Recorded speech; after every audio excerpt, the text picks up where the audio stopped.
Iran, Israel અને America એના યુદ્ધમાં ઇન્ડિયામાં ચૂલાના માન પણ વધી ગયા. હોટલોમાં રસોઈમાં ચૂલાનો ઉપયોગ થવા માંડ્યો, ઘરે ઘરે ઉપયોગ થવા માંડ્યો. મિત્રો, ઇન્ડિયામાં ગેસની અછત નથી, પણ ચૂલાનો ઉપયોગ વધતો જાય છે. હવે મિત્રો, ફાયદો શું છે? તમે ઇન્ડિયાના ચૂલા પાસે બેસો ને, સ્વદેશી સ્પા થઈ ગયો. એટલે કે તમારા મોઢાનું ફેશિયલ અહીંયા થઈ જાય. એની અંદર વરાળ એવી નીકળે કે તમારો ફેશિયલ થઈ જાય. અને જેકુઝી, સ્પા એમાં જરૂર ન પડે. અહીંયા બેસો એટલે ઓટોમેટિક થઈ જાય. પછી મિત્રો, આ ફૂંકણી આવે.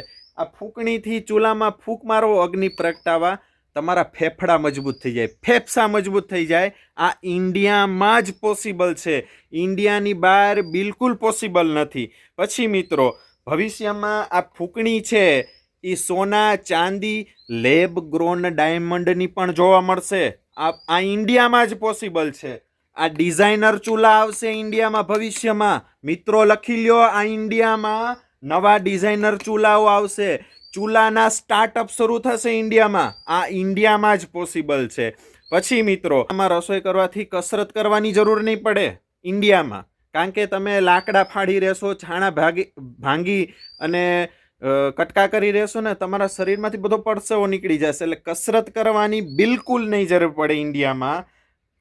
પછી દીકરીને કરિયાવરમાં ભવિષ્યમાં ટીવી, ફ્રીજ, એસી, ફર્નિચરની સાથે ચૂલાઓ પણ આપવામાં આવશે.